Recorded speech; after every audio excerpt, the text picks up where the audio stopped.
আজকে অত্যন্ত দুঃখের সাথে প্রাক্রান্ত হৃদয়ে বলতে হচ্ছে, আজকে চরিত্রহীনতার কারণে একজন শিক্ষকের হাতে মহিলা লাঞ্ছিত হচ্ছে, আর সে মেয়ে এর বিচার চাওয়ার কারণে তাকে আগুনে জ্বালিয়ে পুড়িয়ে মারা হচ্ছে। এর চেয়ে ন্যাক্কারজনক ঘটনা আর কখনো ঘটে নাই। এটা একটি অভাব, সচরিত্র অভাব। যে চরিত্র ভালো হতো তাহলে কখনো একজন শিক্ষক তার ছাত্রীর হাতে হাত দিতে পারে না। আর সেই ছাত্রীর বিচার চেয়েতে তার এত অপরাধ হয়েছে যে তাকে জ্বালিয়ে পুড়িয়ে সারখার করে দিতে হবে। আল্লাহ পাক আমার সকলকে হেদায়েত দান করুক। আল্লাহুম্মা সাল্লি আলা মুহাম্মাদ ওয়া আলা আলি মুহাম্মাদ কামা সাল্লাইতা আলা ইব্রাহিম ওয়া আলা আলি ইব্রাহিম ইন্নাকা হামিদুম মাজিদ। ইয়া ইবাদাল্লাহ ইস্তাগফিরু ইন্নাল্লাহা হুয়া গফুরুর রহিম।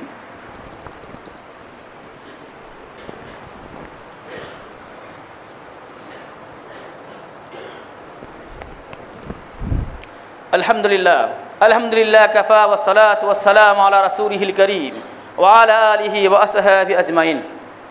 প্রাণপ্রিয় মুসলিমবৃন্দ, পর্দার আলে মা বোনেরা, আজকের খুতবার যে বিষয়টি ছিল সেটা হলো ভালো বন্ধুর তাৎপর্য। এ সম্পর্কে কোরআন হাদিস থেকে আমরা জেনেছি যে ভালো ব্যক্তিদেরকে বন্ধু হিসেবে গ্রহণ করতে হবে, আর খারাপ ব্যক্তিকে বন্ধু হিসেবে গ্রহণ করা যাবে এই শর্তে যে ওই খারাপ ব্যক্তিকে আমি ভালো করব। এটাই হচ্ছে আজকে খুতবার সারাংশ। আজকে সংক্ষেপে একটি কথা বলবো, এটা হচ্ছে শাবান মাস। শাবান মাসে আমাদের অত্যন্ত কাজ কি, আমাদের কাজ কি শাবান মাসে? শাবান মাসের কাজ হলো, রাসূল হাবিব সাল্লাল্লাহু আলাইহি ওয়াসাল্লাম বলেন সবচাইতে বেশি কাজ করেছেন রাসূল করিম সাল্লাল্লাহু আলাইহি ওয়াসাল্লাম এই শাবান মাসটা হলো নফল রোজা। আয়েশা সিদ্দিকা রাদিয়াল্লাহু তাআলা আনহা قال কানা রাসূলুল্লাহ সাল্লাল্লাহু আলাইহি ওয়াসাল্লাম ইয়াসুমু হাত্তা নাকুলা লা ইফতুর। বিশ্বনবী সাল্লাল্লাহু আলাইহি ওয়াসাল্লাম বলেন, বিশ্বনবী করিম সাল্লাল্লাহু আলাইহি সাল্লাম শাবান মাসে সবচাইতে বেশি যে আমল করেন সেটা হচ্ছে নফল রোজা। আয়েশা সিদ্দিকা রাদিয়াল্লাহু তাআলা আনহা বলেন যে রাসূল করিম সাল্লাল্লাহু আলাইহি সাল্লামকে শাবান মাসে সবচাইতে বেশি রোজা রাখতে দেখেছি। এমনকি আমাদের মনে হতো যে তিনি আর কখনো রোজা ছেড়ে দেবেন না। ওয়া ইফতুর হাত্তা নাকুলা লা ইয়াসুম। আবার মাঝে মাঝে তিনি এমনভাবে রোজা ছেড়ে দিতেন মনে হতো যে তিনি আর রোজা শুরু করবেন না। বুখারী শরীফের হাদিস, সুনানে নাসাঈতে এক হাদিস রয়েছে, আন উসামা ইবনে যায়েদ রাদিয়াল্লাহু আনহু قال قلت يا رسول الله لم أراك تصوم شهرا من شهور ما تصوم من شعبان। উসামা যায়েদ রাদিয়াল্লাহু আনহু বলেন যে রাসূল সাল্লাল্লাহু আলাইহি সাল্লামকে জিজ্ঞাসা করলাম, ইয়া রাসূলুল্লাহ, আপনি তো শাবান মাসে সবচাইতে বেশি রোজা রাখেন, এত রোজা অন্য কোনো মাসে রাখেন না, এর কারণ কি? قال النبي صلى الله عليه وسلم ذاك الشهر يغفل الناس عنه। এই শাবান মাসে আমি রোজা এই জন্য বেশি বেশি রাখি, এই মাসের ফজিলত সম্পর্কে অনেক মানুষ গাফেল রয়েছে।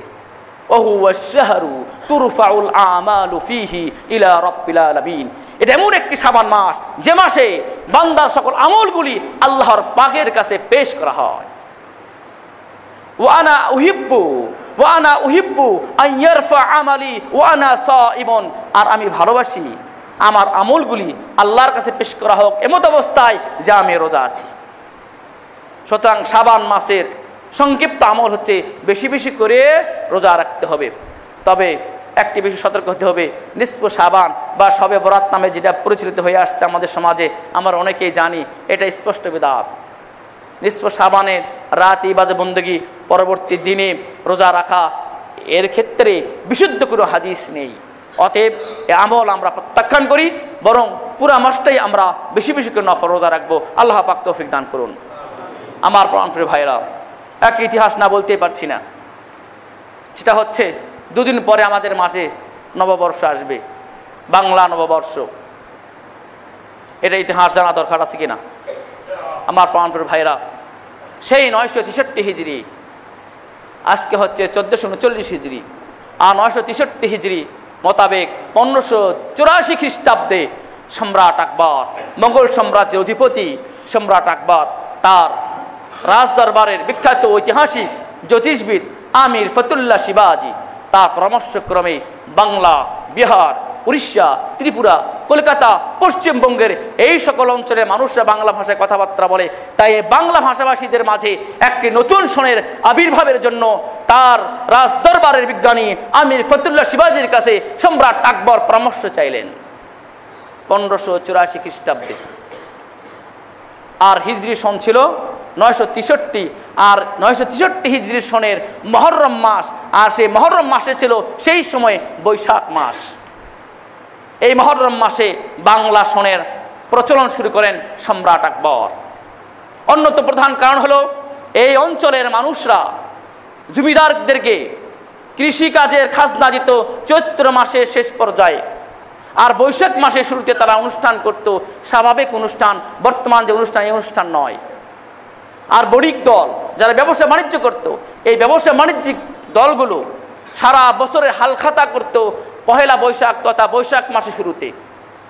আর ঋতু হইতো বিভিন্ন ঋতু, বিভিন্ন মৌসুমের ফসলাদি এই ঋতুতেই সম্পন্ন হতো, যার কারণে সম্রাট আকবর দেখলেন যে একটি বাংলা সন যদি আমরা তৈরি করে দেই সৌর বৎসরের সঙ্গে মিল রেখে, সৌর বৎসর অর্থাৎ সূর্যের সঙ্গে মিল রেখে, সূর্য বৎসর কখনো পরিবর্তন হয় না, 365 দিনে হয় সৌর বৎসর, আর চন্দ্র বৎসর হয় 354 দিনে।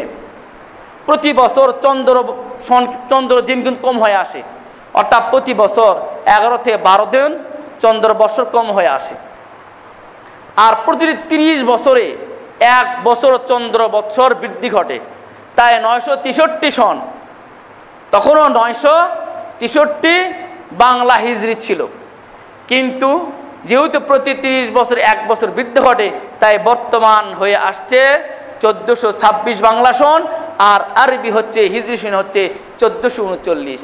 কিন্তু মূলত হিজরি সনের সঙ্গে মিল রেখে সম্রাট আকবর বাংলা সন প্রচলন করেন, যার কারণে ঐতিহাসিকরা বলছেন যে বাংলা সন হচ্ছে হিজরি সনেরই একবারে লেটেস্ট যাকে বলা হয়, অর্থাৎ সর্বশেষ আপডেট।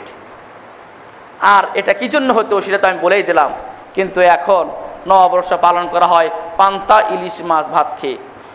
কোন ঐতিহাসিক তার ইতিহাসের পাতায় লেখে নাই যে নববর্ষ পালন করা হতো পান্তার সাথে ইলিশ মাছ মেখায়া, এটা কেউ উল্লেখ করে নাই। মঙ্গল যাত্রা নামে কুফরি কাজ এবং শুভযাত্রা নামে শিরকিয়াত কাজ কোনো ঐতিহাসিক উল্লেখ করে নাই। এটা আজ থেকে 50 বছরও ছিল না, আজ থেকে 50 বছর পূর্বেও এই কুসংস্কার ছিল না। আমাদের বাংলাদেশে এই অপসংস্কৃতি, এই কুসংস্কার নিয়ে আসা হয়েছে। কোনো মুসলমানের জন্য এটা বৈধ নয় যে মঙ্গল যাত্রায় সে অংশগ্রহণ করে, কোনো মুসলমানের জন্য এটা বৈধ নয় যে সে শুভযাত্রা অংশগ্রহণ করেন, কারণ এটা শিরকিয়াত, এটা কুফরিয়াত। কি আশ্চর্য! সে বিভিন্ন ধরনের পশুর মুখোশ ব্যবহার করে সে মঙ্গল কামনা করছে। মঙ্গলের মালিক কে? সেই মহান আল্লাহ আমাকে সৃষ্টি করেছেন, সারা জমিনের মালিক, আসমানের মালিক আল্লাহ রাব্বুল আলামিন হচ্ছেন মঙ্গলের মালিক। সুতরাং আমরা মঙ্গল চাবো আল্লাহর কাছে। সারা বছরের পর পহেলা বৈশাখে সেই মঙ্গল চাবো প্রাণীর কাছে। আর কত আশ্চর্য হবেন ঘৃণা করে এগুলো কথা বলতে। একজন যুবতী আরেক যুবকের কাছে তার শরীরে রং মেখে নিচ্ছে, নাউযুবিল্লাহ, আস্তাগফিরুল্লাহ। আমার প্রাণ মুসলিম ভাই বোনেরা, আমাদের জন্য এটা কখনো বৈধ নয়। এই দিনে আমাদের কোনো সন্তান ঘর থেকে বের হতে পারে, আমরা কেউই আমাদের সন্তানদেরকে ঘর থেকে বের হতে দেবো না। একটা কথা মনে রাখতে হবে, আমার সন্তানের মাধ্যমে যদি এমন কোনো পাপ হয় আর সে পাপের জন্য যদি কিয়ামতের দিন আমাকে আল্লাহর কাছে জবাবদিহি হতে হয়, তাহলে কিন্তু আমি রক্ষা পাবো না। অতএব বাংলা নববর্ষ নামে যে কুসংস্কার, যে সংস্কৃতি রয়েছে বাংলার জমিনে, এগুলো আমরা একটাও মানি না, কোনো মুসলমানের জন্য বৈধ নয়। তবে হ্যাঁ, আমরা মানি বাংলা নববর্ষকে গণনা হিসাবে, বাংলা নববর্ষকে আমরা মানব হিসাব নিকাশ ক্ষেত্রে। কিন্তু এই নববর্ষ উদযাপন উপলক্ষে যে কুসংস্কার, যে মঙ্গল যাত্রা নামে কুফরি কাজ, যে শুভযাত্রা নামে শিরকিয়াত কাজ, এগুলিকে আমরা প্রত্যাখ্যান করছি। আমাদের সকলের উচিত এগুলো থেকে বেঁচে থাকা। আল্লাহ রাব্বুল আলামিন আমাদের সকলকে সে তৌফিক দান করুন। আমার প্রাণপ্রিয় ভাইরা, আল্লাহ রাব্বুল আলামিন আমাদের সকলকেই তার পথে বিচল থাকার তৌফিক প্রদান করুন। সামনে পবিত্র রমজান মাস আসছে। এই রমজান মাস যাতে করে আমরা সকলে পরিপূর্ণভাবে রোজা পালন করতে পারি, সে তৌফিক যেন আল্লাহ পাক দান করেন। এই রমজান মাসে পরিপূর্ণ মাসটি রোজা রাখার জন্য শাবান মাসে বেশি বেশি রোজা রাখার কথা আসছে। আর এটাই হলো প্রশিক্ষণ কোর্স, অর্থাৎ শাবান মাসে হচ্ছে প্রশিক্ষণ কোর্স। এই মাসে আমরা বেশি বেশি রোজা রেখে একটি প্রশিক্ষণ গ্রহণ করব, যাতে করে রমজান মাসে আমরা ভালোভাবে রোজা আদায় করতে পারি। আর এই রমজান মাসে আমাদের হক হলো প্রতিবেশীর হক আমরা আদায় করব। গরিব দুঃখী মানুষ যারা আছে তাদের পাশে আমরা থাকবো। আল্লাহ সবাইকে আমাদেরকে তৌফিক দান করুন, আল্লাহুম্মা আমিন। আমার প্রাণপ্রিয় ভাই, আমি হলাম আব্দুল মালিক আহমদ, আমার বাড়ি বগুড়া জেলা। আমি আপনাদের 7 মহল্লার প্রতিষ্ঠিত মাদ্রাসা মাসল হাদিসে দাওরা পাশ করি। এরপরে আল্লাহর মেহেরবানিতে উচ্চতর শিক্ষার জন্য মদিনা বিশ্ববিদ্যালয়ে যাই। সেখানে 11 বছর লেখাপড়া করেছি, অনার্স, মাস্টার্স, এমফিল। রাসূল করিম সাল্লাল্লাহু আলাইহি সাল্লাম জীবনের ওপর গবেষণা করেছি, আমার থিসিস বের হয়েছে। এবং আমি এখন বর্তমানে আপনাদেরই মাদ্রাসা মাসুল হাদিসে মুহাদ্দিস হিসাবে যোগদান করেছি। আপনারা সবাই দোয়া করবেন আল্লাহ পাক যেন আমাকে কবুল করেন, তার সঙ্গে সঙ্গে আল্লাহ পাক আমাদের সকলকেই যেন কবুল করেন।